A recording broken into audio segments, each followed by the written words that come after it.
We're live. Josh Smunk from Wyoming. Mm-hmm. How's the drive up? Uneventful. It was good. That's probably best. Yeah. Yeah. Yeah. You know, we've been traveling a lot since we moved, so an 8-hour drive is a piece of cake, kind of some peace and quiet for myself away from the house and, you know, a little time to reflect. I like that. You listen to podcasts on your drive then? Mm-hmm. How many podcasts is that? It depends on whose podcast you're listening to. True. I think I listened to, 3 or 4. A lot of time spent just silent, just thinking. That's called raw dogging. Mm-hmm. Raw dogging it. Yeah. Mm-hmm. Yeah. Where'd you move from? Minnesota. Minnesota. Where? Mm-hmm. The cities. Okay. South of Minneapolis, St. Paul. Mm-hmm. Mm-hmm. What was the catalyst for that decision? It started just, we were getting tired of the environment there. The what's the phrase for it? It was just kind of, there's a lot of unrest. There's a lot of uncertainty in what our kids are going to encounter at school and all the above. Plus, I was obsessed with, big game hunting. I've been hunting my whole life. And when I decided to start hunting out west and doing this spot and stock stuff, it just took over. And so now you're traveling, you're spending money, and she was noticing, this rise in obsession and then this fall in commitment to my previous business. And so she's like, you know what? If we can sell that company and we can find a place to move to, let's do it. I like her. Yeah. What's her name? Kelly. Kelly, you're a good woman. I mean, what was your company? It's a tree care company, Summit Tree Experts. Okay. And so we mostly did removals, but it's pruning, removals, maintenance, repair, cabling trees. But we did a lot of big crane jobs. And that's kind of how, that was our niche in the business, but we were all over the place. At the end there, all the ash trees are dying. So it's just as fast as you can get trees on the ground, to get that state-funded money. But you just can't keep staff on. And the company was to a point where I was either needing to expand and hire and have people do what I was doing, or get rid of it while it's still valuable. And I learned many times that it was almost impossible to find people to do what I was doing, even if because if I trained them to climb and take down really expensive trees on their own, why wouldn't they go work for themselves? And so you couldn't keep people around no matter what you paid them. And so we lucked out, found a buyer. He took $60,000 in work from me before contracts were signed and ghosted me. And then out of nowhere, some dude got into my messages on Facebook and was like, "Are you still trying to sell your company?" And he was a direct competitor. And yeah, obviously, I was like, yes. And I didn't want to let him know, that had fallen through. And so he paid more than the original guy. And that was it. Just sold the business, sold the house, sold all the equipment, bought the property in Wyoming, and did it all in about 3 months. 3 months is it's like whirlwind, man. Mm-hmm. Selling your baby it's tough. And it's also, there's two sides. It's your baby. Mm-hmm. You probably overvalue it. Then the buyer, they probably undervalue it. And then you kind of meet somewhere in the middle. When you get a buy-sell agreement, and what are you selling? Goodwill? Are you selling actual assets? What are your liabilities? All that. It's pretty nice feeling when it's all said and done and the ink dries, eh? Yeah. Yeah. And I was not set up for selling a business. I didn't manage the books to sell it. I was going to keep it until my kids decided whether or not they wanted to do it or not, and then sell it. So when it came time to sell it, it was like, what's it worth? Well, I know what it's worth, but I'm never going to get that because I don't have the bookkeeping to back it up. But so I just started doing math, and I asked my wife, how much do I need to put in the bank account every month to make this work? And we came up with a figure. That's what I told these guys, and that's what I sold it for. So they got a heck of a deal. Yeah. And I got to get out of it. That's kind of cool. Did they have to do installments, or were you able to get lump sum? They did a lump sum That's cool. up front, and then now they're paying me monthly. So I've got 3 to 5 years of income. Yeah, that's kind of what I did with the gym. I sold it over like kind of like a 3-year period. Yeah. But I also needed to. I felt like I needed to stick around and help the young man buying the gym, get it going, and he's doing great now. And it wasn't life-changing money. What I call it wasn't walk-away money. No. It was, okay, you got enough to get by to figure out your shit for the next chapter, you know, and that's great, you know. I'm glad that you got to make the move. Was selling the house hard? Yeah, we couldn't get it sold conventionally at 7.5% interest rate. Seriously, I mean, would you want to buy a house at 7.5%? And I bought my last house at 3.1. That's reasonable. Have you, I mean, you guys do the math on mortgages and interest, what you end up paying? Oh, it's unbelievable. Yeah. And to sell a house at that rate, you know, I'm basically making money owning that house. And so getting all that money together, luckily I was selling the business. So I was selling a lot of heavy equipment that was already paid for. And so we were able to scrape it together, but barely. Yeah. Yeah. I mean, yeah. So when you went to the map and decided where to go, give us like your top 5 places you were looking. Well, this all started, my first major kind of Western big game hunt that I went on by myself was Arizona.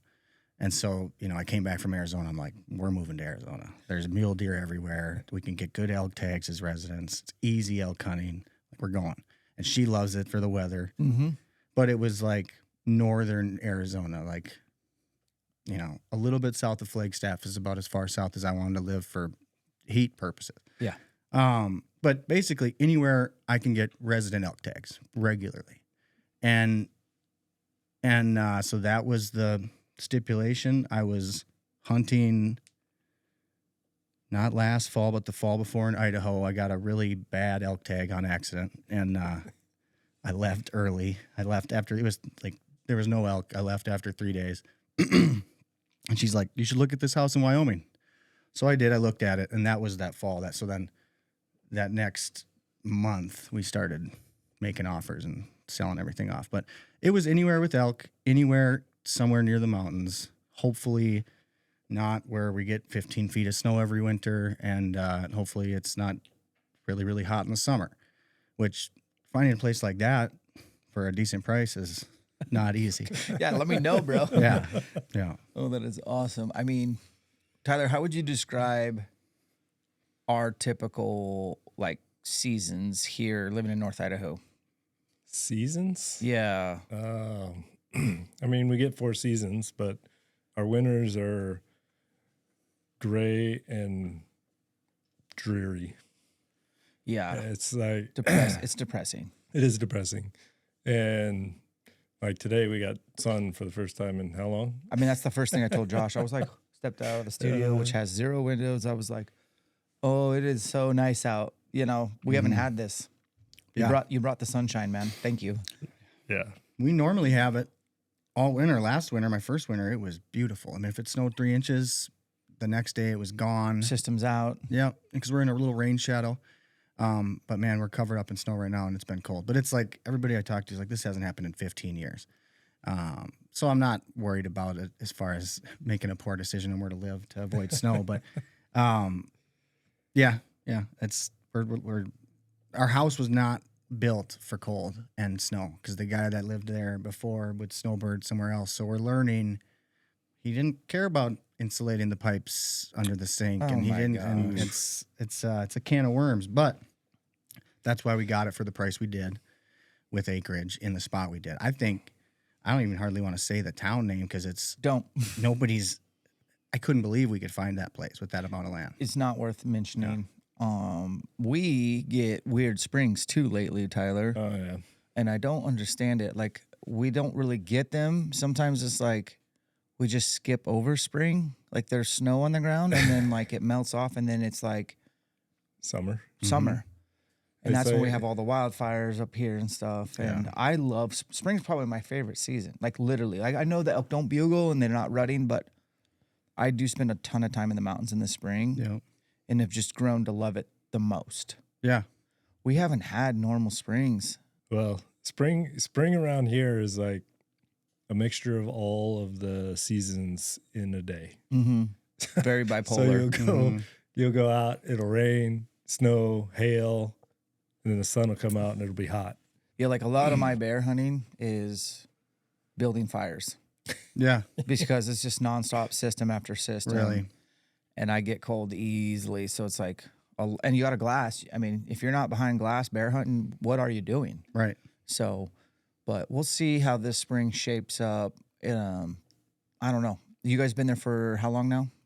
1 full year. Well, a little more than a year now. That's good. Okay. Kids, how many? Two boys, Ages? 4 and 7. Are they feral? Oh yeah. I think that's awesome. Yeah. Oh yeah. Yeah. I was thinking about that on the way up here. I was like, somebody said,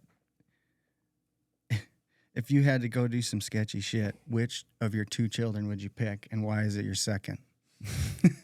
So I've got one real feral kid and one who's a lot more calm and collected, but both feral. Why is that? That is so. I don't know, but Perfect. it's the same. It's even when you have girls, the second one, you're like, what the heck? Yeah. Yep. Ride or die. It doesn't matter what you're doing. Yeah. Mm-hmm. So I've got one that totes around a BB gun all day, the 4-year-old, and he's got belts on and ammo, and he's just MacGyver. And then I got the other one. He's kind of hands off. So I've heard you talking about that, kind of struggling with one of your sons to get him. You don't want to push him into hunting. Yep. I'm in the same boat, and I don't want to push it. I got to make sure every experience is awesome, Exactly. and that's tough. That's a tall order. Yeah.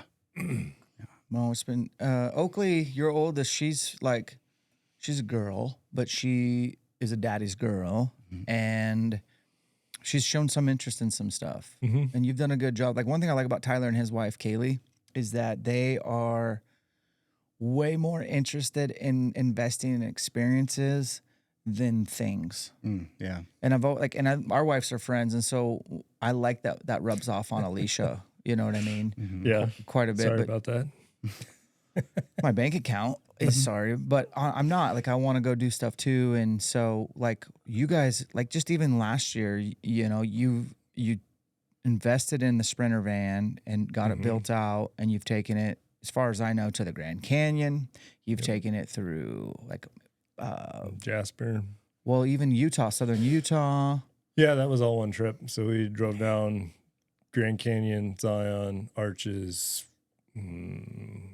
wherever else. I can't remember. Then But through all Banff, through there. Jasper.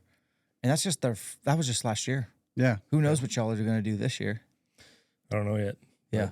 We're going to go back to Banff. And yeah, we're still trying to figure out what else we're going to do this summer. Yeah. For me, it's like a really important that I get on the calendar with the fam and like line out a ton of stuff. It's tough for me to do my job, which is very, Josh, I'll be honest, I don't know what I'm doing week to week. Like, I have a lot of people that show up here to do content. Right. Like, and it's nonstop.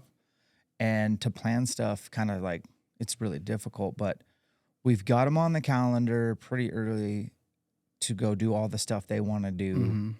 And I'm down for it, man, because all I really need to fill my cup is a lot, but 30 days of elk hunting. And I'll put up with whatever you got for the rest of the year. Yeah. Yeah.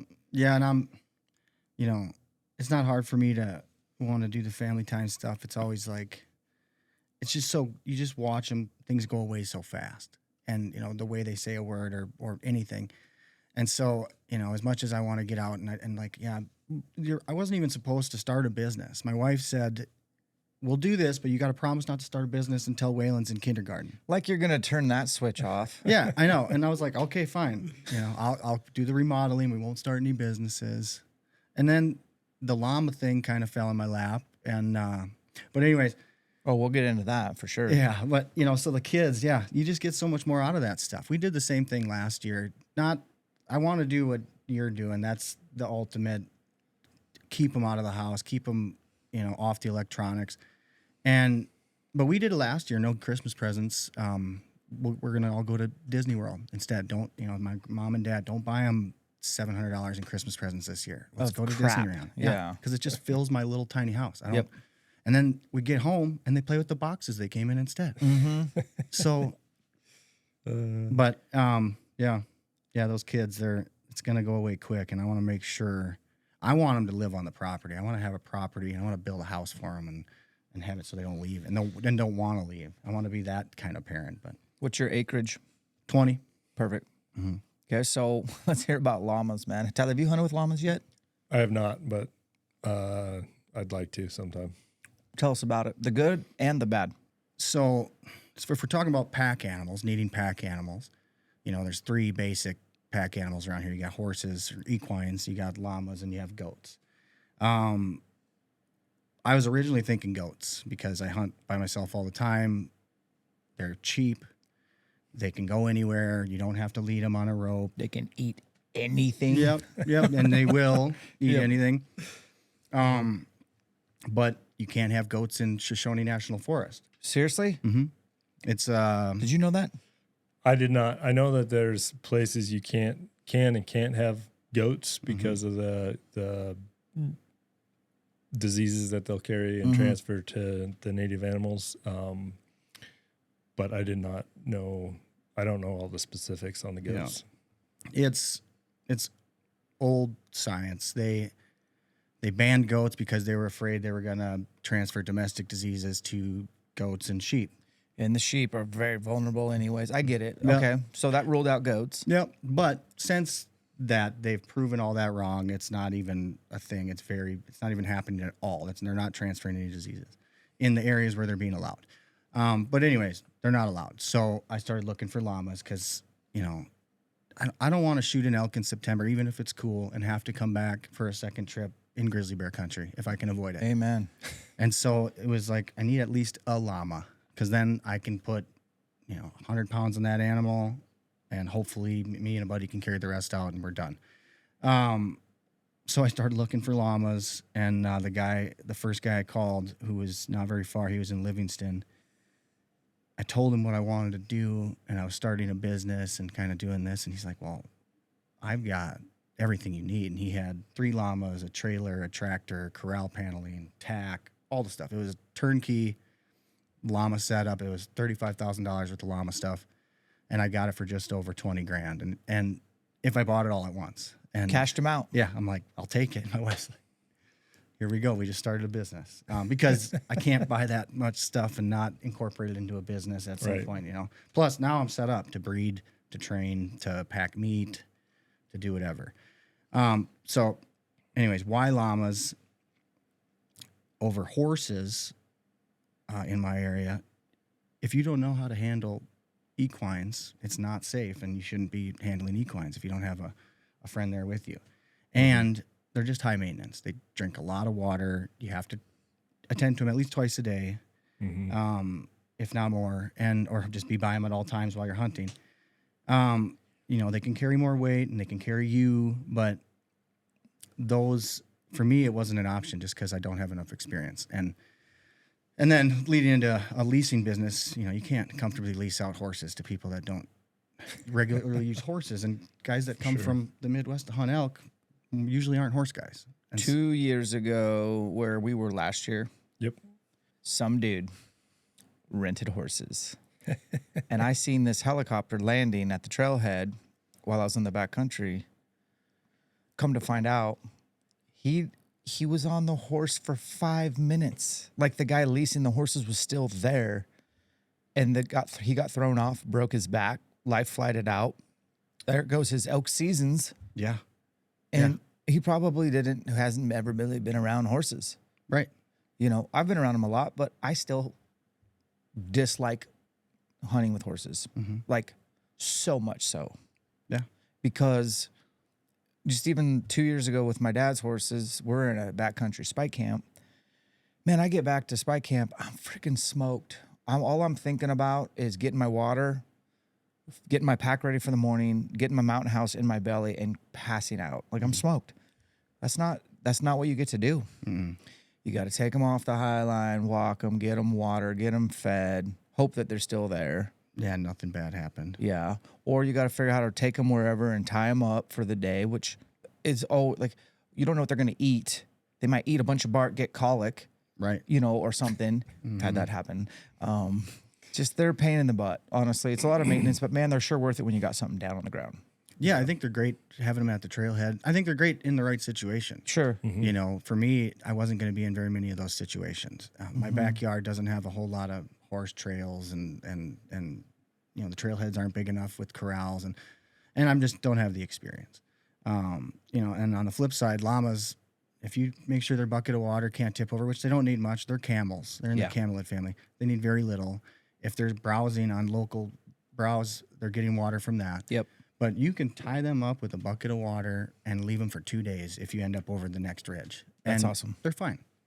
And they're quiet on the trail. They don't rip up the trail like a horse does. They sterilize their own manure, so if they're eating invasive species and walking up the trail, they're not spreading invasive species like a horse does. Oh, And so you don't have to bring know that. organic feed? If you're traveling with them, you got to bring weed-free hay. Okay. But like a horse eats invasive species at the parking lot, he's dumping those seeds Oh, yeah. all the way up the trail and spreading it. A lot of times they're spraying weeds off horseback and spreading them as they go. It's just job security. But the llamas don't do that. They sterilize their manure. They're easy on the trail as far as like leave no trace is concerned. And if you have an explosion, nobody's going to die. It'd be really rare for that to happen. Like you're not going to get life flighted out. You might get a bloody nose or a black eye, but it's going to be okay. Yeah. Do they spit? At each other. Okay. So, but you'll catch it because like I'll go up to the fence to give him treats, and the one will be taking a treat, and his buddy will come up behind him. He doesn't like it, so he just spits, thinking he's spitting at his buddy, and then you get the crossfire in the face. And it's throw up. I mean, it's their ruminant, it's their bile. They pull it out. Oh, great. Good scent cover. So how many do you have? 3? No, we're at 11 now. Oh, of course you are. You're like Mark Livesey. You just keep growing your herd size. Yeah. And then how many do you take when you hunt solo? 3. 3. Okay, that's why I got the number from 3. Okay. Yeah. And you've packed out critters with them? Yep. Last year I shot a cow and I just went with 2, and I didn't carry anything. Oh, They carried the whole cow out, and I put my backpack on top of them and everything. They just carried it out. that's awesome. So really, there's a lot of pluses if you have land, and like I have 5 acres here. I've thought about getting goats, to be honest with you. Yeah. But llamas, yeah, maybe, but definitely not equine. No horses. The other downside of the goats is you can't leave them at camp, right? Right. You got to So, bring them with you. You gotta hunt with them. Yep. Which some people I've heard love it because they're just 4-legged animals, and your animals you're hunting don't care about them. I would buy that. But you still have to bring them with you everywhere you go, Probably tough for Which- bow hunting. which is not what I personally would want to do. That's why I've always thought llamas would be good, but I also don't want to have them. How much do they weigh? Like a male. Like a big male, like a big strong male is like 400 pounds. Okay. And then the gals? 3 1/4, 350. I haven't weighed any of my females, but I'm guessing How long's their gestation? 11 months. Okay. Yeah, we just had our first baby. We bought a female, our foundation female, from a guy in California, and they breed. He's down by Tijuana, so they breed to have their babies in the winter, so it's not 120 degrees out. So she had her baby 3 weeks ago, and it was when we got 3 feet of snow and dropping to below 0, and so I was up every couple hours monitoring the baby, taking her internal temps, and just checking on her. But yeah. Do you have a barn, or are they just out in the pasture? They're mostly in pasture. They don't like being enclosed. They're Right. they're paranoid like that. But I set up a piece of a horse stall with insulation, straw bales and some heat lamps, and they go in there every night. Now I made them go in there when the baby was due Gotcha. because it was below 0. Even if I found that baby a half hour after she dropped, and she was already an icicle with the fluids on the outside of her. She was already freezing up and critically low in core temp. Oh, no. And that was only a half hour, and I was doing 2-hour checks on her. And so I got lucky, Nice. to say the least. That's incredible. So your life's changed completely. So now you're doing llamas. How does that business make sense? Is it leasing them? Is it pack outs? Is it a several revenue streams, or where do you put your energy into? It's going to evolve, So right now I can't justify having all of them without leasing them because I want them to make some income. I'm not making any money out of them just packing with myself, but I want to keep buying llamas. right? And that goes into the next step. I want to focus on training llamas. A lot of guys that can afford to have llamas don't have the time to work on them and train them, and they would absolutely pay somebody to train them, and there's nobody doing it that I know of, really, for other people. That makes sense. So I would like to lean on training them, a little bit of breeding, sales, not a lot of that. Bo Beatty has that covered. Mark's got, there's a lot of Where's guys. Bo out of? Missoula, Idaho Falls. Yeah, Idaho Falls, and then Liv stays out of Missoula, Yeah. Okay. and then you're where you are. Yeah. So, okay. So who's your clientele? Is it guys hunting Wyoming? Is it guys hunting? Yeah. Yeah. Yeah. Hunting out the North Fork and the South Fork, Okay. renting the llamas. And I've only rented them out to one guy this last fall. How'd it go? It was okay. They tried to bring them up when I wish I'd have looked at what they were trying to do with them beforehand, because it was way more. You didn't know. Now you know. Yeah. You got to inspect a little bit of their plan. Yeah. Yeah. And that's the problem with that side of the business. There's a lot of liability for your llamas. I mean, you make them sign a contract for $8,000. If you kill a llama, it's going to cost you $8,000. But that might be a $12,000 llama, and that $12,000 llama might make you multiple $12,000 llamas down the road breeding or whatever. So it's time to train it. yeah, and so it's risky. So I'd like to do that, but kind of get away from it when I can. Packing meat, if the outfitters board wasn't so strict, we could just pack meat, but I can't, because it's aiding in the taking of big game. So once I'm an outfitter, that's the only reason I'm trying to become an outfitter, is so I can haul in spike camps, come get your elk out of grizzly country for you when you kill it. Then you don't have to worry about it. I'm so close to all those hunting areas. Just call me, shoot me an in-reach message. I'll come to the trailhead. Maybe you've got a quarter out already, and then I'll come up and help you. So if I called you and you helped me, but we exchanged Yeah, that's fine. That's fine. But they're still going to be sniffing around saying, Yeah. they'll be suspicious of that, right? Yeah. Okay. The way they catch those guys usually is like an undercover Yeah. warden will come in and try and hire you for this or that. Yeah. And they're all over it. I mean, Yeah. those outfitters don't want outsiders in there, and they definitely aren't big fans of llama guys. They're trying to get llamas out of the backcountry too. They're working hard to come up with reasons that the llamas shouldn't be back there. And that's the Wyoming Outfitters Association? Outfitters and Guides Commission. I don't really want to talk about them because I'll just get mad about the fact Yeah. that I can't hunt Are the- wilderness. Are Well, the and rules different in different states? Like, would you be able to do more Montana? stuff in Montana or I haven't looked into it. Idaho? I should look into that because I'm so close. Yeah, you're right there. Mm-hmm. So what does it cost to rent your llamas for like a 10-day hunt? I'm gonna go. I was doing $80 a day per llama. I'm gonna bump it up, I think, to $100 a day per llama. And I'd say if you're gonna go out with one or two guys, you need at least 3. And if you're gonna go with more than that, and you're gonna go further, and there's no water, it's a late season hunt or something, then you probably want 5, because you're gonna haul in your water. You don't have to worry about staying low or getting water ever. That's a beautiful thing about these animals, because they don't drink much of it. Most of the time, we're dumping water out before we head back to the trailhead after a few days. Okay. Okay, so if Tyler and I want to rent them for 10 days, $100 a piece, we get 3. That's $3,000. Then we sign a contract that we're liable for $8,000 per if we kill them, and then you meet us at the trailhead, or Yep, do we or have you come to get rent, them. Depends on where you're going. You Okay. could rent a trailer and come pick them up. I think what I'm going to do, if anybody's near, if they're out that South Fork or that within a couple hours of me, I'll just bring them to and from the trailhead for them. Yeah. It's a little less worry for them. And, Okay. and because I'm not making a bunch of money renting a trailer. It's more so for convenience, so they don't have to worry about dealing with my schedule. But yeah, they'll rent a trailer. The tack comes with it. You'll take Mark Livesey's got an online class that Bo Beatty made, and Mark put it on his Treeline Academy website. Mm-hmm.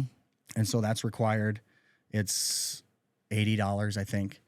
And then you'll have a required couple hours at the ranch to just kind of show you how to saddle them up. You learn all that in the videos, but we do the hands-on training at the ranch too. And how to just handle them. If you lose one, how to approach them and try and catch them. They're easy to handle, but there's some nuances that people need to know. So have you had any significant bear encounters living in Wyoming yet? Not yet. I'm surprised. I did a lot of blood tracking this last fall, and And every place I was blood tracking, we had a lot of bear sign, but never ran into one yet. I turned down one track. The guy shot a buck and it ran into a cornfield. And Hey, we're going to interrupt the pod real quick to let you know about one of our favorite partners, Montana Knife Company out of Frenchtown, Montana. I've been to their factory. I've been to their facility. I've met their team members, and they're awesome. Josh Smith was introduced to me a while back.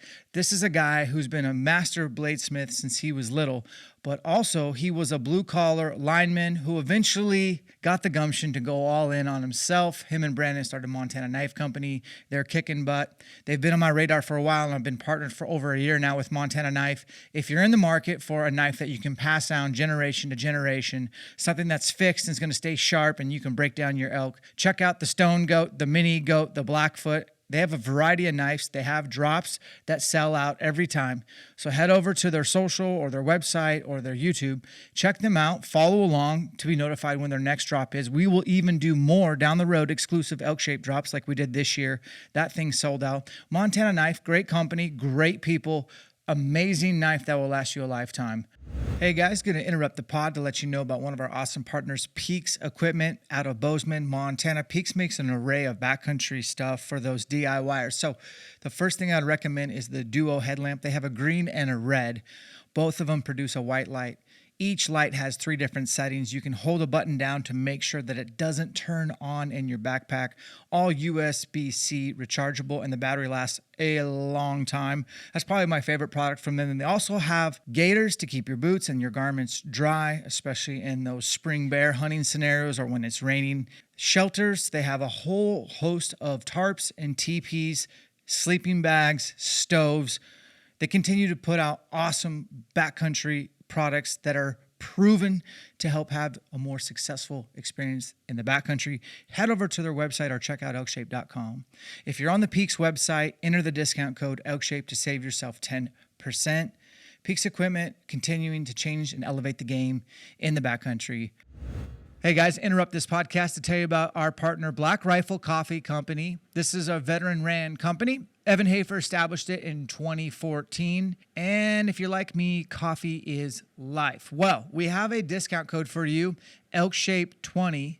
Throw that in at your checkout. Maybe you want to get some new swag, some hats, RTDs, or of course, coffee. You can also check out their subscription where you can dictate the types of coffee and the cadence delivered to your doorstep. You'll never run out of coffee again. Black Rifle Coffee Company, discount code ELKSHAPE20, proud sponsor of ours. Back to the pod. there was that day, Game and Fish was there, and they caught 4 bears right in the cornfield next to that. She killed one of them because she charged when they approached the trap. And so I was like, no, we're not walking. Sagebrush is one thing if I can see 100 yards, but we're not walking through corn. Not a corn maze. And that's funny. Those bears were, there's a corn maze right there, a big famous local corn maze. And they have huge electric fences and drones flying because it's just grizzly infested all around there. It's wild how many grizzlies. So that's in the fall. They're down that low in the valley. Mm-hmm. They're in the ag. They're on the river. They're in the cornfields along the river. So then That just doesn't seem natural. And that's what'll happen if we end up getting grizzly tags in the future. It's not going to be the bear that you see on a trail somewhere. Yeah. It's going to be a giant bear in somebody's alfalfa field that doesn't bother anybody. And that's going to be the one getting, tagged. That makes sense. Yeah. I've kind of avoided a lot of grizzly country being a solo hunter. Mm-hmm. I'm a little more comfortable with a group of guys or whatever, but it's, it does cut out quite a bit of great elk country I have no shame. I'm just not really interested in hunting in grizz country too much. I've done a little, but for the most part, I think you just have to be pretty smart about your discipline. You got to be pretty disciplined on your camp and get your food. Like you don't keep toothpaste in your tent. Anything that can get a smell. You definitely don't approach certain places. You got to be careful with the wind. When you kill something, you got to be pretty conscientious of where's the gut pile, where did you hang the meat. If you're making multiple trips, that's kind of when you're gonna most likely run into something. Yeah, you got to be able to see that next quarter that you're gonna go get and approach it in a way.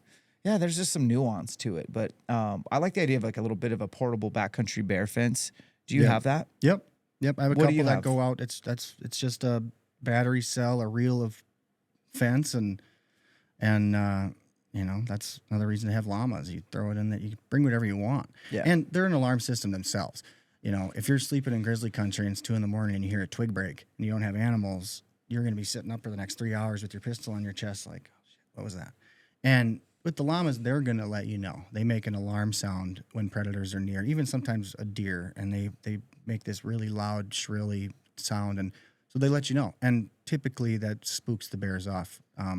Mark said in all his years of doing this, leaving bears tied up or llamas tied up in grizzly country, he's never even had a llama bear incident. Same thing, Bo Beatty's got 500 llamas, multiple commercial pack strings that he sends out every day into grizzly country, and they've never had a llama grizzly, battle. But yeah, if I lived any closer to the bighorns, I can see the bighorns. It's only an hour and a half, to get there. I would mostly hunt there. But I'm 4 miles to start climbing that Shoshone National Forest, the Beartooth. Mm-hmm. And and I'm on Canyon Road. I drive up the road and I'm at the trailhead and I'm hunting. So Yeah. I'm gonna hunt it. I'm not gonna hunt it with my kids around. No. And like you said, you don't go into thick aspen patches, in the bottom of a drainage. And like where I shot that cow, there's a lot of cow tags given out there. There's gut piles and carcasses all over, and there's bears in there. Mm-hmm. And so, I wasn't even thinking about that when I went. I shot mine. I didn't see any carcasses, and I was just cutting it up. And the guy I was with that morning was 200 yards over the ridge watching a bear eat a different carcass. And you start getting complacent pretty quickly when you live there and you're doing it all the time. Yeah. And that's hard to avoid, but you can't get like that. Well, now that we've scared everybody away from elk hunting good country, so that you got the llama thing, and then you did something else recently too. Like you started scooping up some leases. Yep. I want to learn way more about that if you got time. Yeah, that was just a random. That's kind of how I thrive, is capitalize on opportunity. Okay. I like to network and capitalize when I can. And I met a guy, and they own leases in Hawaii on Molokai. They own them all over Hawaii. Okay. The guy that I'm buying it from, he actually pioneered the USDA program to harvest axis meat and put it in grocery stores. So he's killed 30,000 axis deer for the USDA since the 90s. But yeah, the hunt's on Molokai. I've got 2 leases this year. So we're doing the last week in June, or the last week in May and the first week in June. It's going to be like a group hunt, 5 or 6 guys per camp. But we're hunting it's like between 5,000 and 7,000 acres, depending on what's happening on the neighboring property, infested with axis deer. Mm-hmm. I mean, that's kind of the hard part of the hunt, is how many eyeballs are there. Yep. And, if you go in July, they're rutting, but the bucks have 30 does each. If you go in May, June, they're not rutting, they're bachelor'd up. It's a little more archery friendly. And it's archery only, but it's 5 days, 1 buck, unlimited does, food's included. You don't have to rent a car. You got to get to Molokai, and I'll pick you up at the airport. Mm-hmm. There's a meat processing facility and walk-in freezers we can use, and it's all done there. And then you can't ship your meat home like in a cooler like you would on like a regular hunt. You can freeze it and check a cooler, right? Duct tape it up and put it in as check luggage. But we can ship it home in coolers over airplanes, and it ends up being like $3 a pound. But reps in the red zone archery hunt, and I haven't been there yet. I own the leases.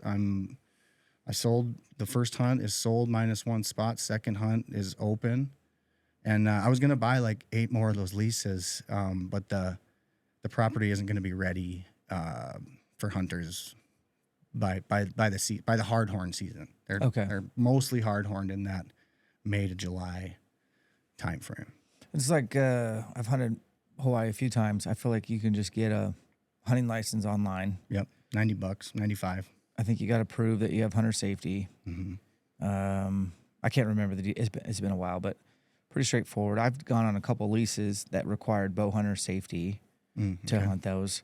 But those were because those leases were like pretty interesting. They were like in kind of in town. Oh, yeah. Old abandoned, like sugarcane operations type stuff. But there was a lot of access deer, and I think I hunted like. My wife's still bitter about it, but like I hunted every morning of our vacation, and then I'd be back by like 10 or 11, and then just did that every day. And so like my first couple of days, I got my teeth kicked in. Like I really didn't understand the program, but after a couple of days of kind of figuring out where they were feeding, where they were bedded, and I had no business sneaking around in their bedroom. There's just too many of them, and they bed in the craziest places. Like they just pick you off left and right. So I started like figuring out how to kind of ambush them in transition and just hold still. And I started knocking down axis left and right. And it was a fun hunt. It wasn't rut. So I could see the rut being pretty challenging. I did hunt the rut a couple years ago in Maui at a place I no longer have access to. And that was so hard to get close. Yeah. It was nearly impossible. Yeah. But what a great tasting animal. My goodness. Oh man, I've had several, and I'm excited to get there. I'm just gonna be shooting does. I'm letting everybody else shoot the bucks. I'm gonna stack does and feed them to the hunters, and I'm gonna go there a few days early, try and get a couple on the table for the hunters that show up. That's smart. Yeah, that's so this property, the way I understand it, it's basically directly between their feeding and their bedding grounds. And so it's thousands of deer traveling through this property to, every day. It's like every day you get a migration. And I think it'll be a lot of that ambush, get in to a nice pinch point. And so I'm going to bring, a couple saddle setups. I'm going to bring a couple ground blinds and just have options for guys. There are some other options already kind of built up in there.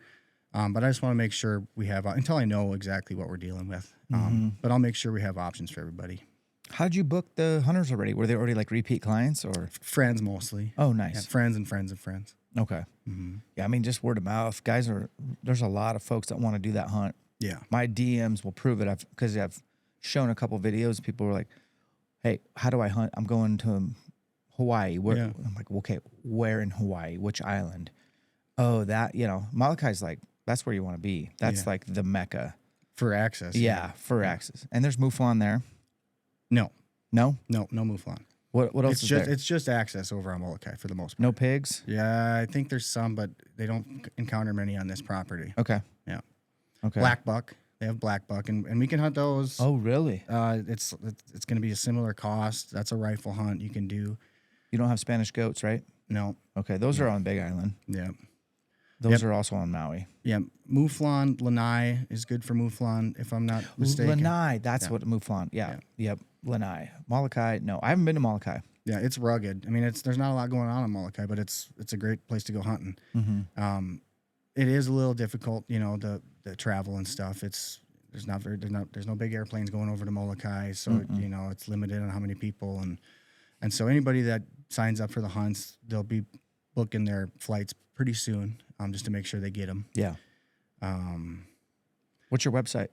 Hoofshornshideaways.com. Cool. That's pretty easy. I'll leave a link in the show notes for those that do that, and check it out, man. That's cool. What's the price point for a 5-day hunt? $3,500. And then trophy fees or anything? Nope. You're $3 per pound, whatever you want to send home. I haven't asked about how they handle their taxidermy over there, but I'm gonna have a boiler set up. So if guys are just trying to bring home a European, we'll boil it right then and there. That's cool. But next year it'll be a lot more. And what's gonna be fun about next year is it's a new property adjoining the same property. It's an old golf course that butted up to it. So that sounds perfect. Yeah, and so but it needs some improvements. We need some water features and just some roads and whatnot. So what I'd like to do is when I start securing that, I want to get the word out. And the first handful of people that I get involved that show the most interest, I want to let them have an opportunity to get involved in the conservation side of the property and help improve it. And then just give them better access and some benefits of doing that. But that'll be next year. We're going to give it a little trial run this year. Definitely. The views for hunting in Hawaii are amazing. When you look over your shoulder and there's the ocean. Yeah. I recommend it. What were we going to say? Oh, I was just curious. You have the 7,000 acres, but what is around that? Like, are there other hunting leases? Yeah, so the same guy owns, there's like 2 properties, he calls it, but they adjoin. So if nobody's hunting on the memberships on the one side, then we can bleed into that side. If there's 2 or 3 people hunting on that side, we kind of got to stay to the other side. But for the most part, the calendar isn't stacked with people. It's And then are there other hunts before and after, or is that just okay? Yep, they're booked from the beginning of May until July. So you're just leasing these 2 weeks essentially Yep. of hunts that you're going to take people on, but there are people hunting before and after with other So outfits. I bought 2 of 12 leases for these 2 combined properties. Okay. And so every lease gets $6 and 36 days Okay. to hunt. And so, 6 guys, 6 days is your 36 days of hunting. We're going to do 5 or 6 guys for 5 days. That way we have a little bit of cushion. If a guy doesn't take out and he has a little time to stick around, he can. Or if I got a friend that wants to come shoot some does or something. But yeah, that's how it works. So there's definitely people in there hunting, but it's like I think they should do an earn a buck. You should have to shoot 2 does before you kill it, just to get those numbers down. Because there's so many deer, they're starving. Okay. They're just running out of browse. So they need to do. Not only do you get the fun of killing a buck, hopefully, but you need help with the management of the deer. There's so many there that, like, the amount of hunting that is already there isn't diminishing the opportunities that you might have. Yeah.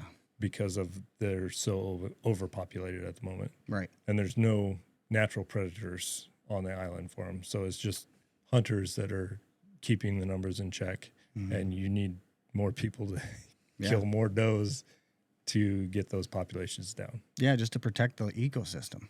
Yeah. They're just destroying the ecosystem, and in turn, they're being destroyed, themselves. Where do you tell your bow hunters, where do you tell them to aim on an axis?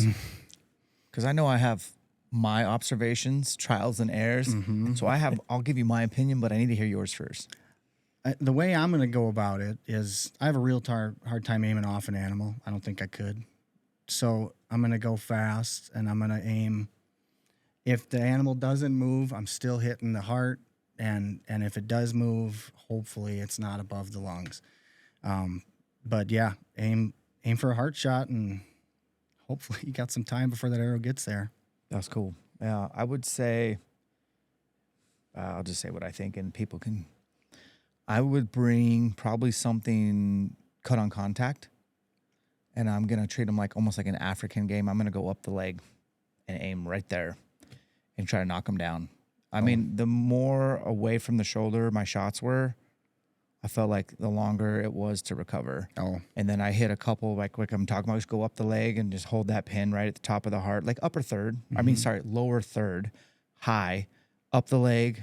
And those things are fragile. I was like getting through anything with mechanicals, and they were going down in 20 yards. Okay. So I was really surprised that it was almost like an African hunt. Like you got to go up the leg a little bit, and it didn't pay off to like on a deer. I try to give some margin because as the lungs go up, to try to get the middle, the lungs, and with elk, with axis, I'm like shooting them with a gun. You know what I mean? I'm breaking them off at the shoulder with obviously heavy poundage and a cut on contact, but that's what worked the best for me. And I shot a lot last time I was there. Did you? I was there for a week, and I went every morning.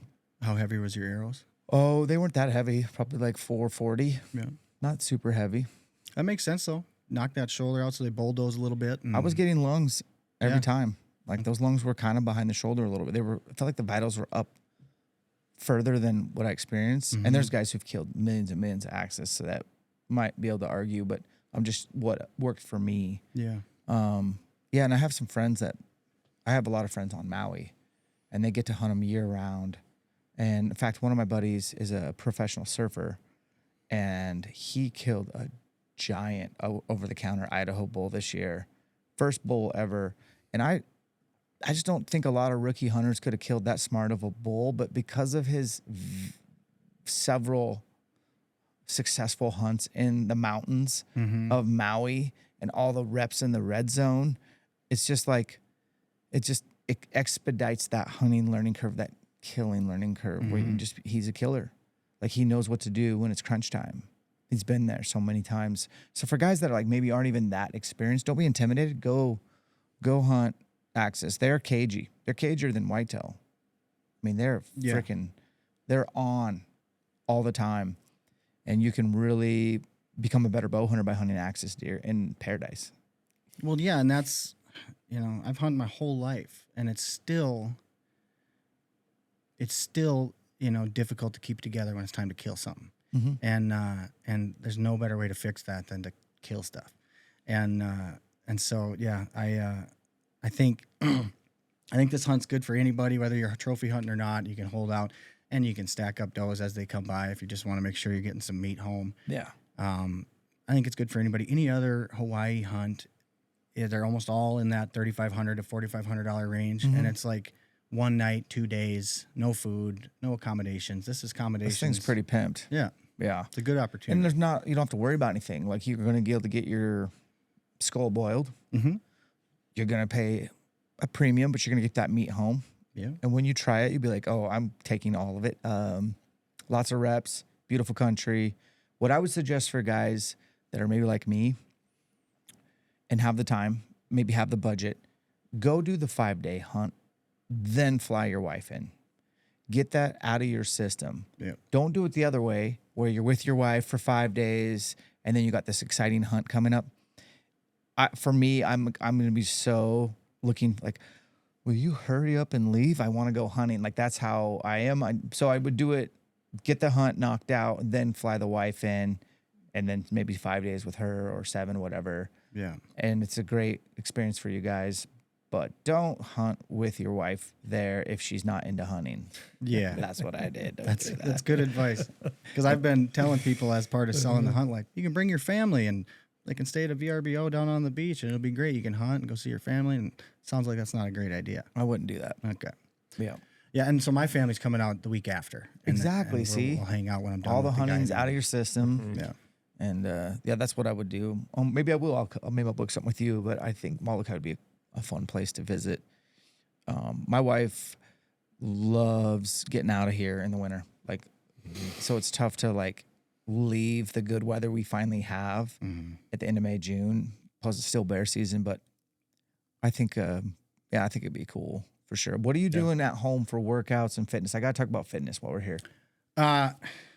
You know, so I climbed trees my whole life since college, and so I never really had to worry too much about not gaining weight. But the muscle memory, you know, after 12 years of climbing trees, you're not getting a workout even if you're climbing all day. So then, you know, as I started stepping away from the job site and spending more time driving around and talking to people, I was gaining weight. And then I was hunting out west all of a sudden. So I'm like, this doesn't work. And so I think the first thing I did a Mountain Tough program, like a body weight sandbag type deal. And I've pretty much been doing that since. Now that I'm on the fire department, they have a decent little gym that we can go in and I don't have barbells, so I go there for squats and stuff. But it's programs at home, a lot of body weight stuff, a lot of single leg stuff. And Good. then, you know, as the Mountain Tough guys would say, mission specific. I don't need to look great. I just want to not break my legs going up and down these mountains all the time. Yeah.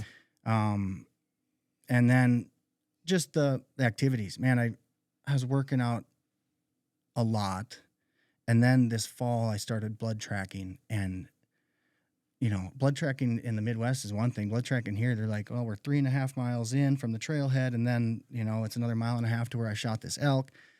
And so after a fall of... Are you bringing dogs? Yeah, I have a dog. Okay, yeah. Yeah. Like blood tracking, like I really wouldn't hire a guy to help me, but if a guy had dogs... It's a dog. Yeah, okay. Yeah. Cool. And so just the boots on the ground was really what, like, no matter how hard I worked out, nothing benefited me like all those miles I just put on this fall. I haven't put miles in the mountains like I have this fall, and it was incredible. And so I can't like, keep weight on when I'm doing miles in the mountains. yeah. And that's why you can't come to Idaho and compete with the locals from Minnesota, because those guys can walk up and down those hills and not open their mouth to breathe. And that's not me. What kind of dog do you got for blood tracking? He's a Deutsch Drahtar. He's Say that fast. yeah. They're not super common in the United States. They're similar to like a German wire hair, but they're considered the most versatile hunting dog there is. So he's a pointer. He does incredible bird work. Blood tracking's easy. He could cold track a lion track. We haven't done it yet. We've been looking for him, but there's guys in the area that are tracking lions with one draught, and so yeah, he's made more money in this business than I have so far. So how do you get if somebody needed you?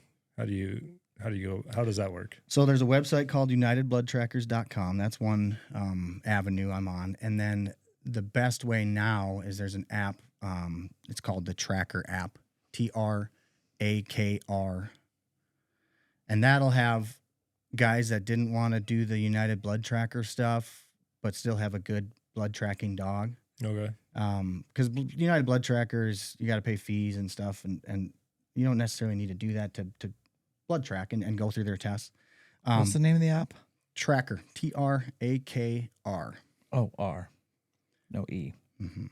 Tracker app.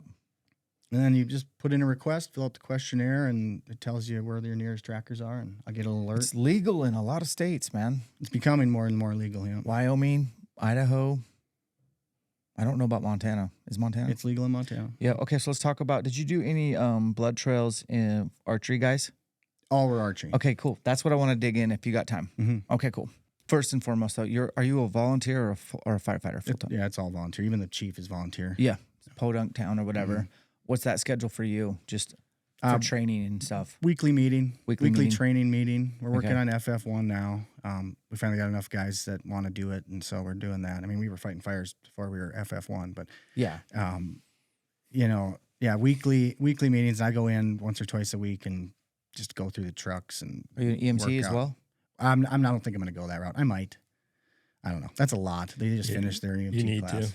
Yeah. Agreed. Yeah, Okay. you need to. No brainer. It like that. Basic EMT is something that you can use, and anybody can use it. Like, yeah, you should just anybody and everybody should just go through a class at some point. It is a lot of hours, but you learn a lot of basic medical stuff, and it'll help you out throughout your life. And then just being a firefighter, like, so if you're on a fire and somebody gets hurt, which happens, somebody needs to take care of them. Mm-hmm.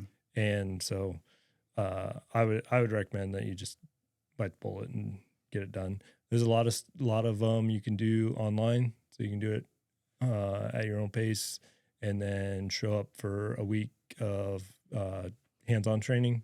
And what's the name of the school here in Post Falls? Shoot. Something fire training. EMT training or EMT fire training network, something like that. That's what I did when I was becoming a firefighter. Mm-hmm. Yeah. I did the online deal, and then I did a full week with them. Okay. And then you go take the test. That's what I need to do, because they just the other people in my department that just finished their EMT class that that our fire department paid for. It was 4 months, 2 nights a week, and it is a big commitment. But like I said, you can do all that stuff online. Cool. All of the classroom stuff online, and then you show up for a week, get all of that, and like doing the reps over a week, I think is it like just solidifies it for you, right? And then you're done.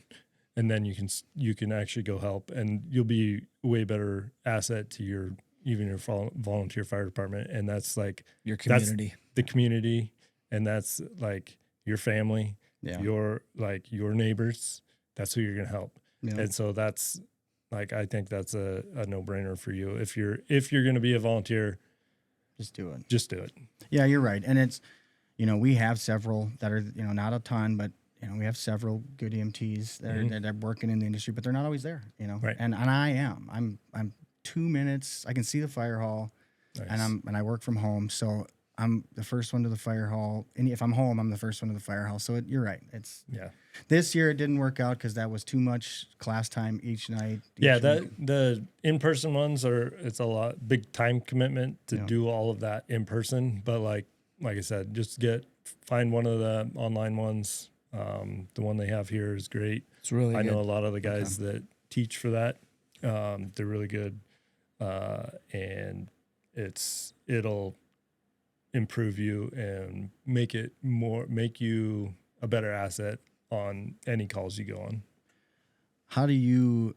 I'm sure you've seen a lot of wild stuff on your calls. That's one. Yeah, of he's my, probably got PTSD. That's where I'm like, man, you start doing more medical stuff, you start seeing more kids in the ambulance. It's like I'll be fine, and I know our community needs it. We don't have anybody volunteering, and everybody. I'm the youngest guy on the. How old are you? I'm 36. Yeah. And so, and nobody's volunteering. My chief made a joke. He's like, we can't. Nobody. You ask them to join the fire department, they say how much money they're going to make, and then they just walk away. And he goes, maybe we should start offering them hiring bonuses. Twice the chief's salary to sign on, Which is $0. $0. 0 times 0. But you're right. That's why I joined the fire department, because I knew the chief was my realtor in Wyoming. That's how I met him. Okay. He helped me buy that house, and then he talked me into joining, and told me how little help we have. And then after being on the department for a year, it's very obvious we need all the help we can get. Mm-hmm. And so it could be my house. I want to make sure I know how to grab that fire truck and come put my house out. And Exactly. and anybody. And it's even in that small town, we're getting 2-3 calls a week, mostly medical. Yeah. You Oh, know. yeah. And it always that's the way will it be. is everywhere. Yeah. It's mostly 75% medical Yeah. plus. And it's, like I said, you're helping your neighbors, Yeah. especially from a small town. Volunteers are really hard to get, especially good ones, especially getting them to stay. A lot of times people will volunteer, or guys will volunteer, and then they're using that as an avenue to get a full-time job. Right. Which I'm not opposed to. That's how I started. It's great. You get great experience. But if you are in a small community and you have the time like you, and you work from home especially, or you're just at home a lot and you can help your community out, it's a great opportunity just to help the community. Yeah. That's good advice. I'm going to do it. You heard it here first, folks. Let's talk about blood trailing elk with archery equipment. I'm very intrigued. Mm-hmm. Hopefully you can remember as much as you can, because I'm going to grill you. How many different incidences did you help with your dog blood tracking? We did 4 this fall. Let's go through all 4 of elk them. and 2 deer. All 4 were mechanicals. We didn't recover a single elk, and that's weird because Really? yeah, just because our recovery rate's high, and the shots that they were taking that I was seeing videos, and I was seeing, I'm like, man, we should be able to find this elk. Oh, so they had footage? One guy had footage, and then Let's talk about that guy. Yeah. What did you see in the footage?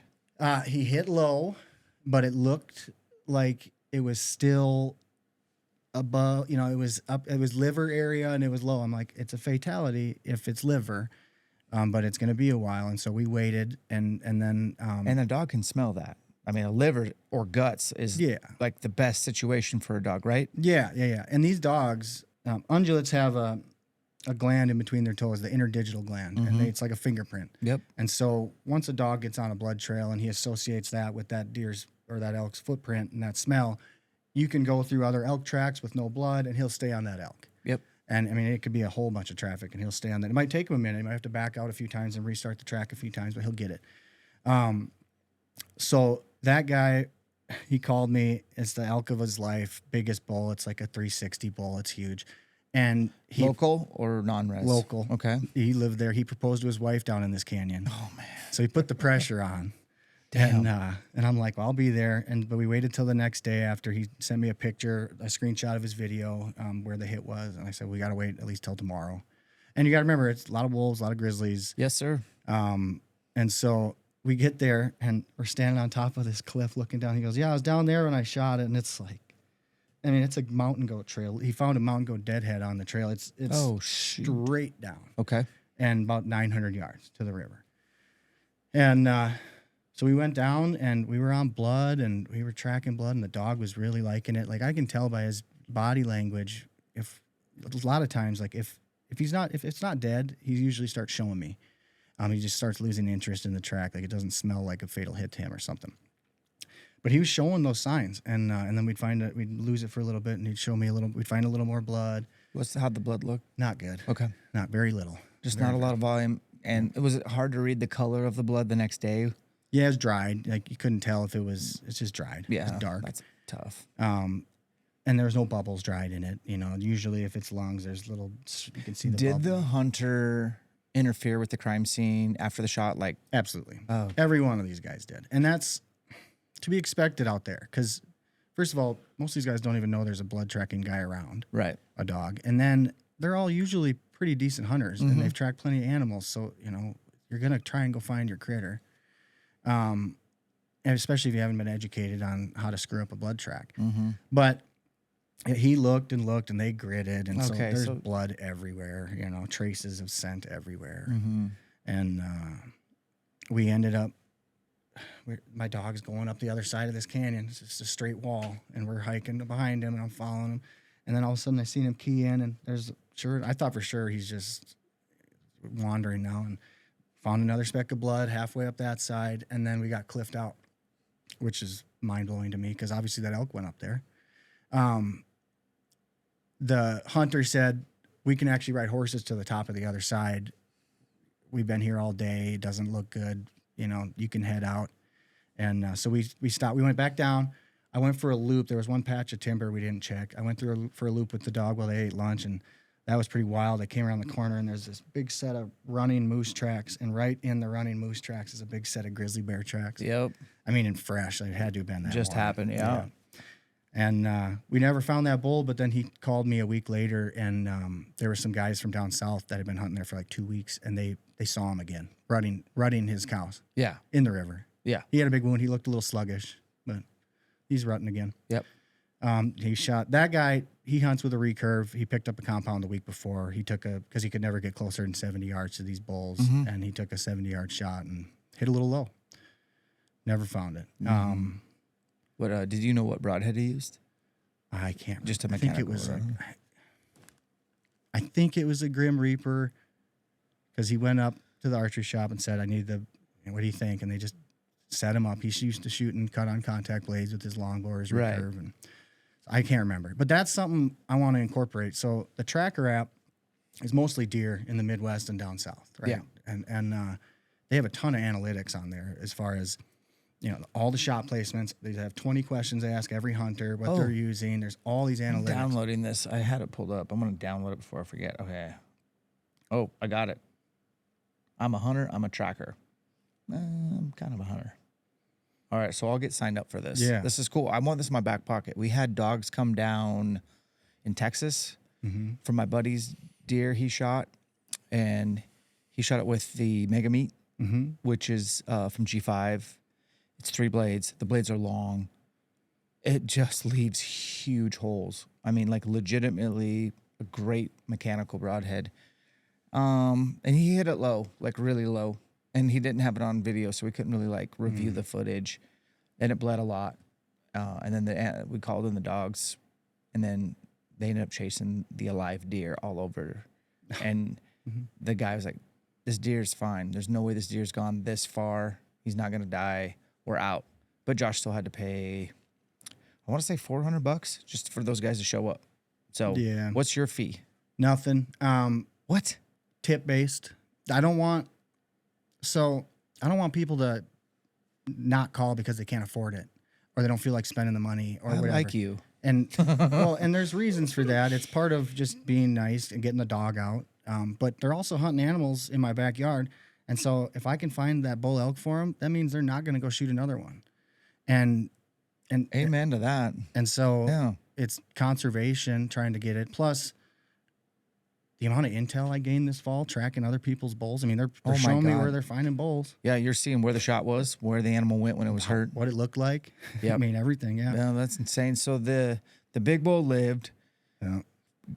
You had some other horror stories. I mean, where were the other shot placements that, as far as you could tell? Every one of them was back. The one was low, one was high, one was a little bit too far back in the guts, and You didn't recover that one? we didn't. No, they cover too much ground, and so like a deer, they're like a 3 to 5 mile track job isn't very uncommon with the deer, and then you end up finding a dead deer, but like a gut shot deer, especially if it's getting bumped by coyotes or something. Oh, yeah.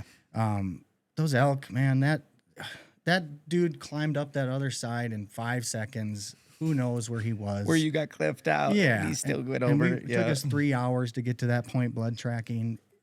I just don't think, and even if you see blood, like, they're sending me pictures, it's good blood. Like, yeah, it is, but it's not enough. How many quarts of blood does an elk need to lose to die? I don't know. It's a lot. A lot. And when you start spreading that on the ground, it looks a lot different than what these marginal hits are showing. It might be a lot, like enough for a deer to be dead, but an elk. Were these guys all getting pass-throughs or? Yep. Yep. So, and those mechanicals leave huge holes. Yeah. Yeah. I've advised a lot of people probably not to use expandables on elk for the most part. Maybe until they've maybe killed a couple, Right. or whatever. But at the end of the day, I don't really care what you choose as long as you know that you're confident that your bow is set up, it's spitting out the best tuned arrow you can.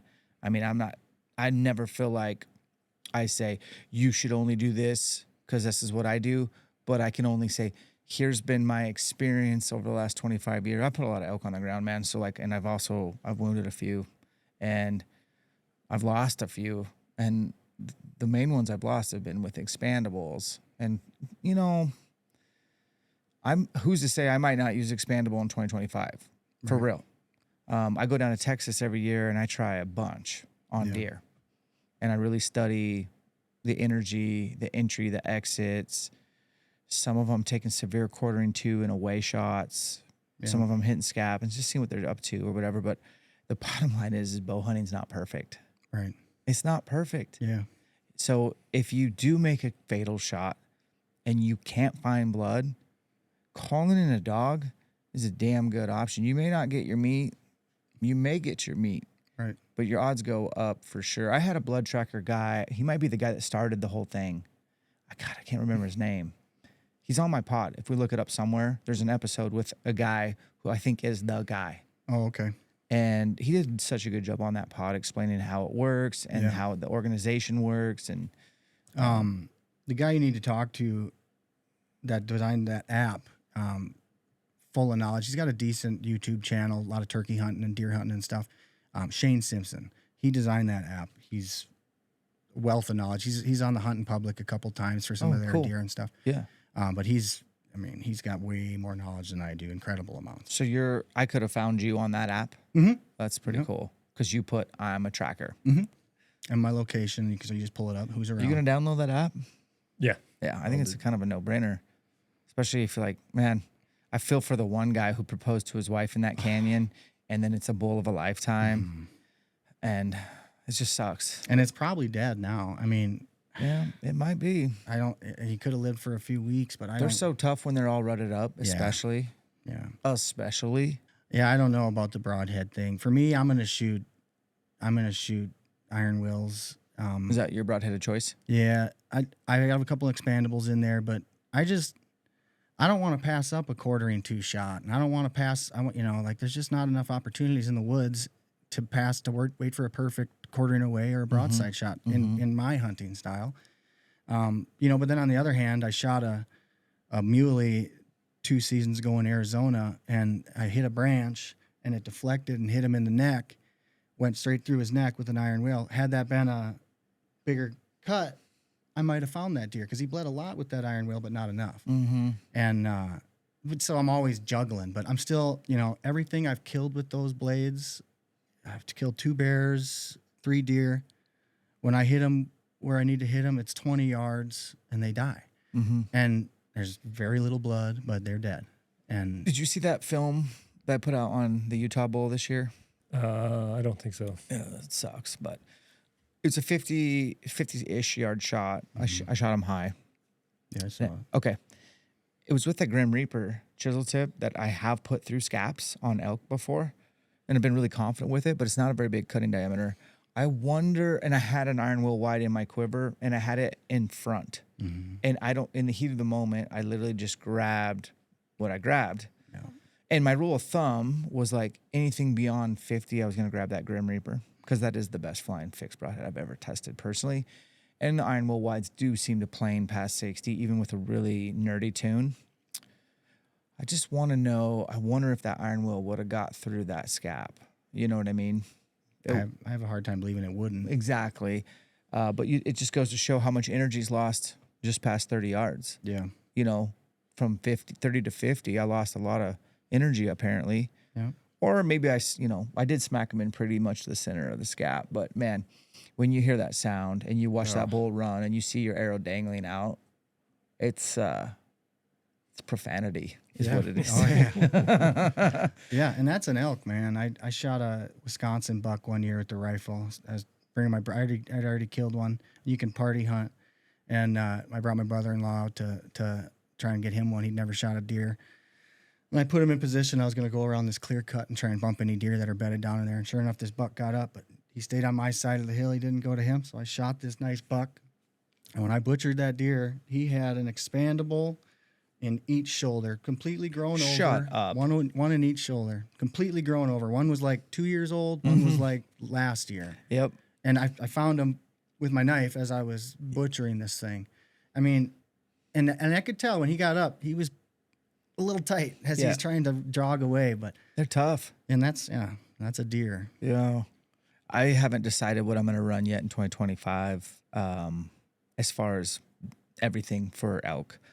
And that's pretty much what I focus on, is trying to like figure out that combination. A lot of testing, vetting. It seems to change every year, but I get a new bow every year. So it kind of, that's what starts me over.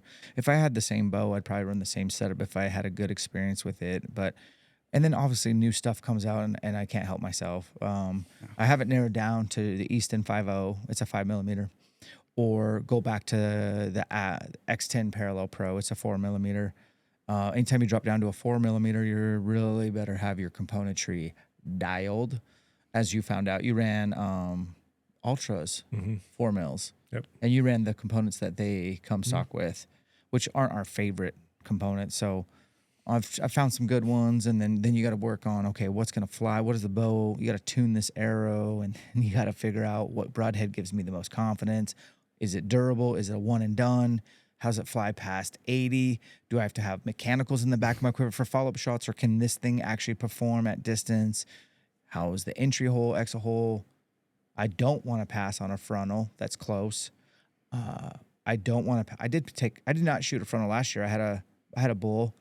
It wasn't on camera, so that was good that I didn't shoot it. You wouldn't have seen it. It was in New Mexico, and it was close. It was like 12 yards, and I'm 5 for 6 on frontals. Yeah. So I kind of know where to shoot, and I still passed on it. So I don't always take it if it's there. It's got to be absolutely. That was that dream hunt spot, the New Mexico spot, or that wasn't? No, it was just a regular old unit in New Mexico. Oh, okay. I was going to say, I wouldn't be shooting that either if you had that many opportunities. Yeah, and then I quartering twos. And a lot of guys shoot elk thinking they're broadside and they are quartering two. Mm-hmm. That happens a lot to this guy. Even to this day, I'll be like, walk up, be like, double lunged him. No, you didn't. He was actually slightly quartering two. You got one lung and a liver. Mm-hmm. It's a good thing you gave him that full hour, that kind of thing. But yeah, or even if he's quarter or he's perfectly broadside, you might deflect off a rib. That's a valid point, and their ribs are big, I had that Montana bull I shot this year with the hybrid from Sever, and man, I mean, I really didn't do a good job filming, like they cut up the bull and show them what happened, but I did like point to it. It was hot. I needed to get that meat out. And it was October. It was hot. It was like really, really hot, like 83 degrees, not in the shade by myself. But that first shot was 54 broadside, like legit broadside feeding.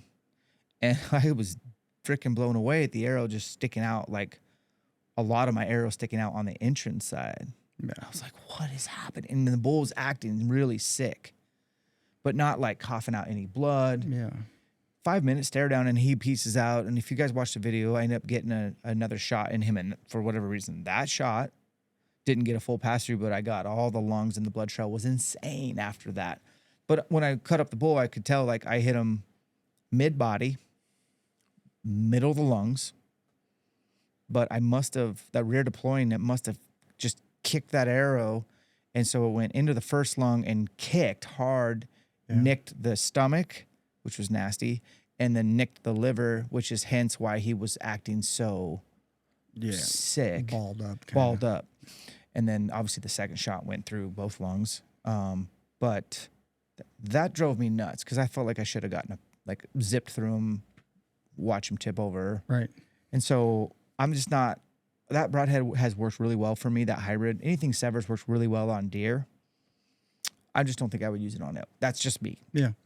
And I tell people, do whatever gives you most confidence. So for you, it's an iron wheel. Is it a wide? Is it a standard? The standard.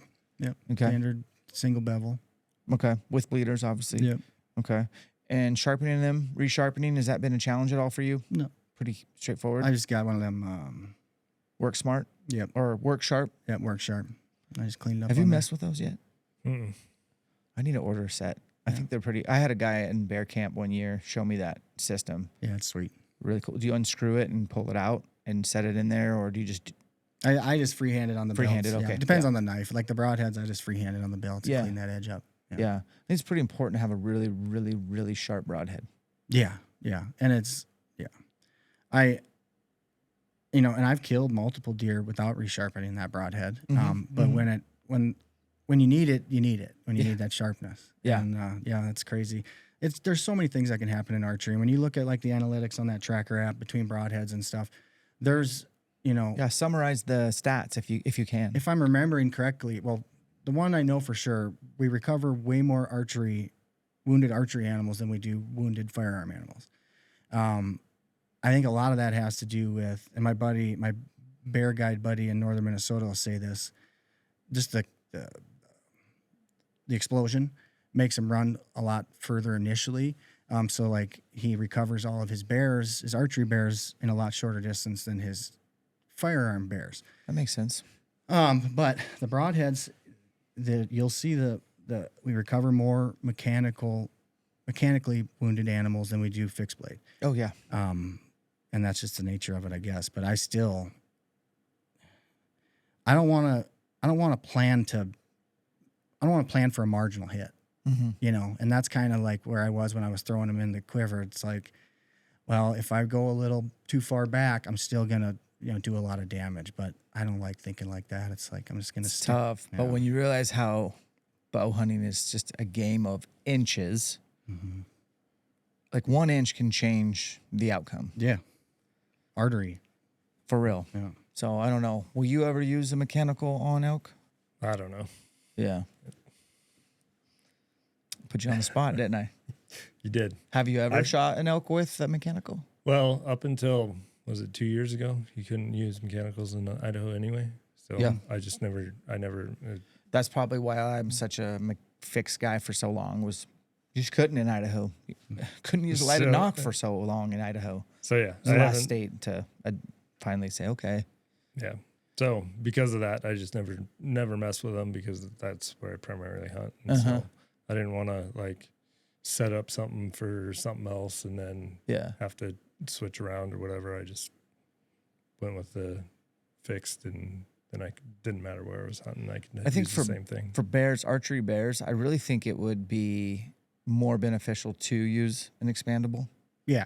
Yeah. Bears for sure. Okay. Yeah. We all agree that thin skin and it soaks up everything. You need the biggest hole ever. Yeah. They're just a giant sponge. And Yeah. there's no blood on the ground. Yeah. It's cool that Wyoming you can still bait. Idaho you still can. Montana you cannot. Washington, do you even get to bear hunt anymore? Freaking Washington. Do you get after spring bears quite a bit? I have been the last few years in Idaho. Oh, you drive to Idaho to do it? Yeah, well, so I moved, to Wyoming last fall, and I wasn't a resident until December 1st this year. Oh, this is your first residency year. Yeah. You lucky dog. I know. I hate you. So I didn't, I spring bear hunted Idaho the last 2 years. No baiting, just glassing.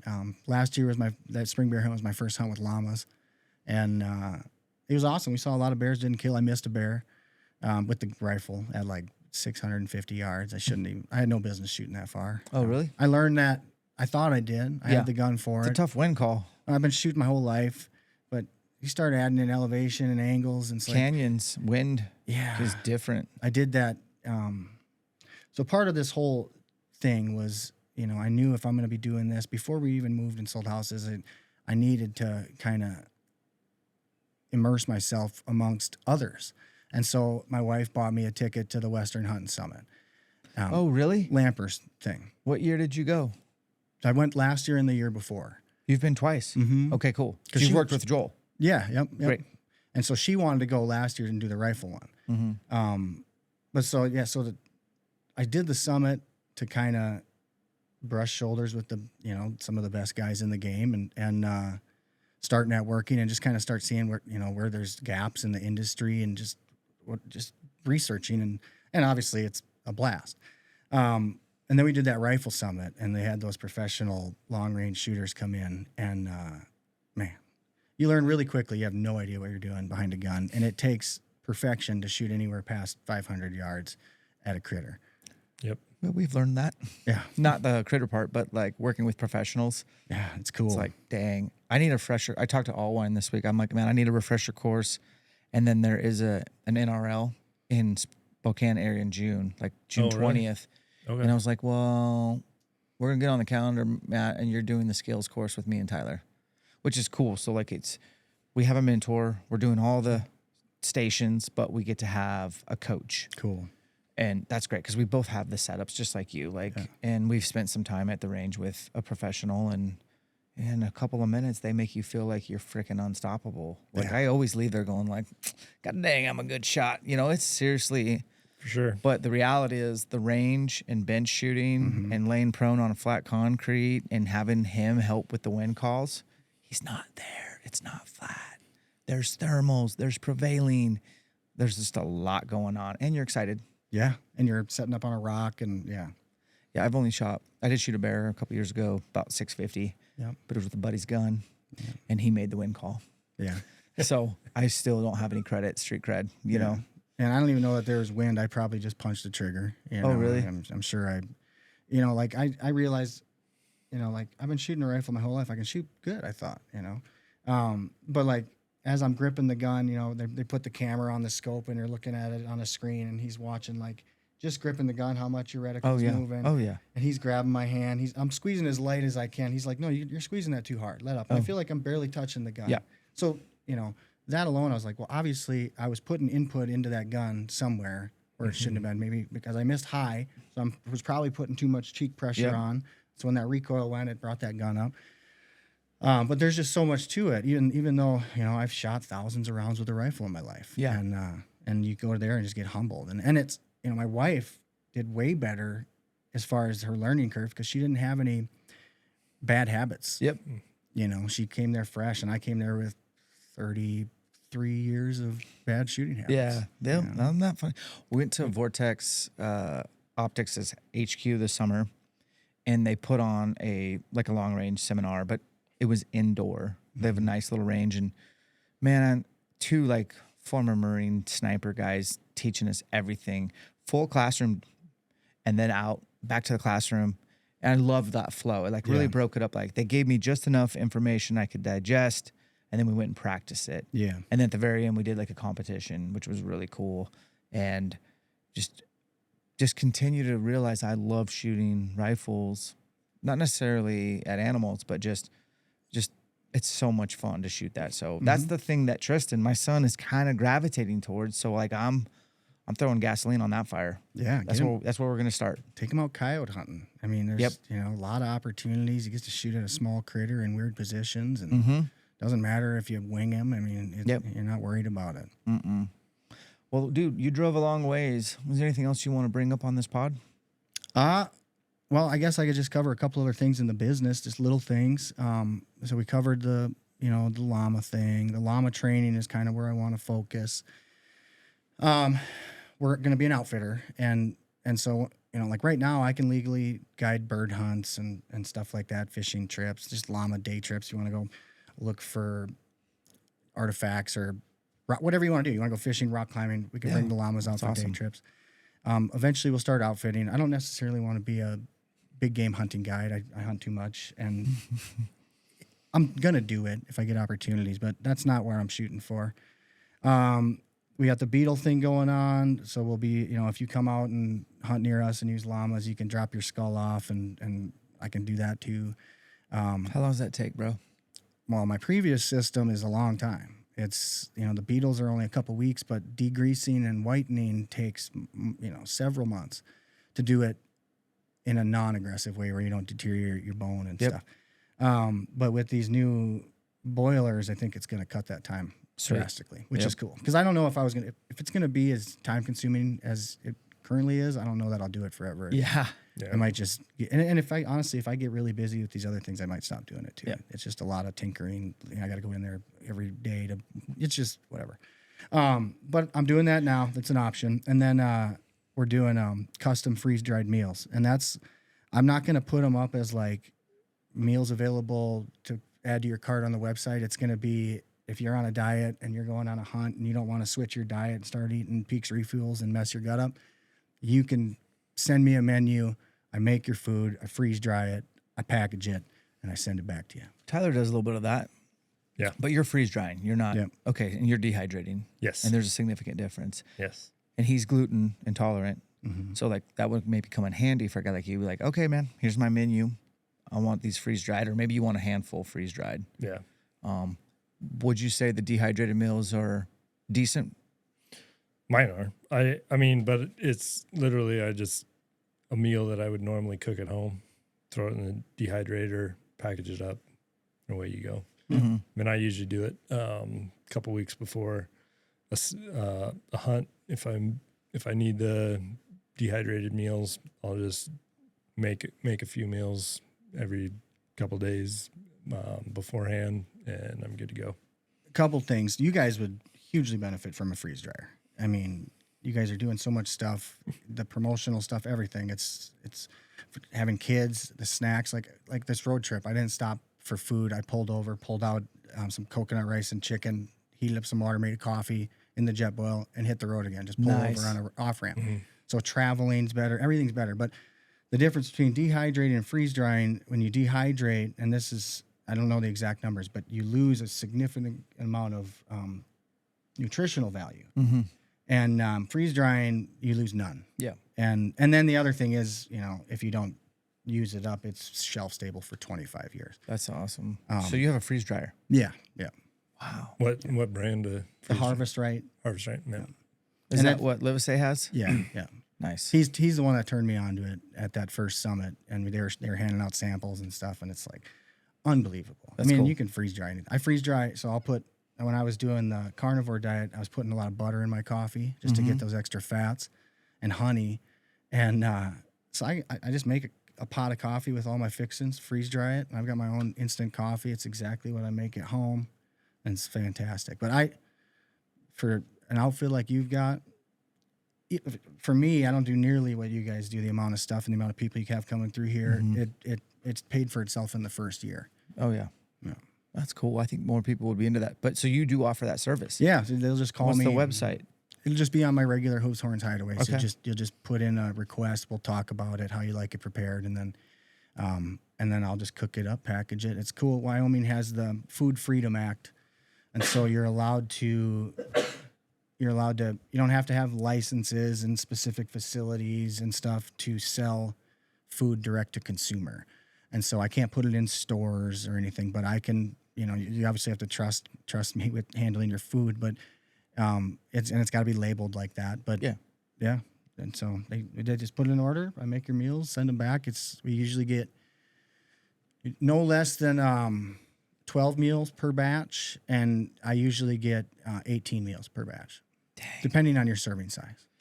Similar price as a Yeah, it'll be real close. Yeah. It'll but a little bit better nutrition. yeah, it might be a little more expensive. It might be closer to $20 a meal, but I'm not going to charge it that way. It's going to be whatever your groceries cost plus, probably $200 to run the batch for me to cook it. It's not going to be much. But you get to eat exactly what you've been eating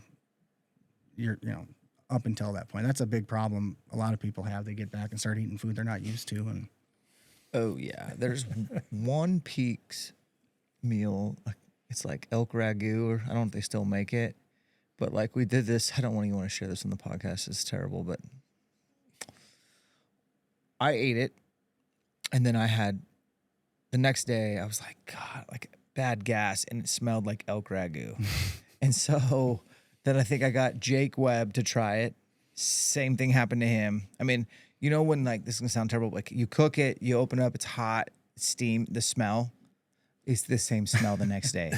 And so then Hunter McWaters was cameraman for me in New Mexico one year. And I was like, Jake, let's do an experiment on him. And we got him convinced to eat that. And same thing. So like that's 3 for 3, like elk ragu, in and out, man. Like no boy, I don't know what the deal. And it tastes so good. Yeah, I like that one. But I'll probably never eat one of those again. But yeah, I think that's the freeze dryer would pay for itself for sure. I think that'd be cool. We might have to split one. Yeah, and you don't need. I got the large. That's 6 trays. Yeah, you don't need that. You can get the medium, smaller footprint. Yeah, less electricity, and I think you still get 4 trays. That's plenty. It's usually 2 to 3 meals per tray. That's awesome. Yeah. Okay.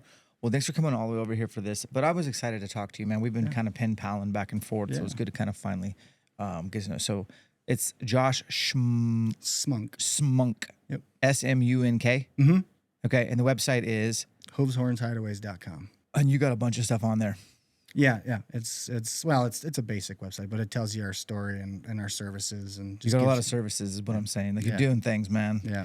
Go get that EMT. Yes, sir. Be an awesome dad. Good luck this fall. And man, I hope to not use your services on the dog thing, but if I ever needed a jam, I'm definitely gonna check out that app. That app again is called Tracker, spelled TRAKR. I just downloaded it. Pretty cool. Super easy. Real cool. Awesome. Appreciate you driving over here, man. Seriously. Tyler, good job. Guys, separation is in the preparation. We'll catch you on the next one.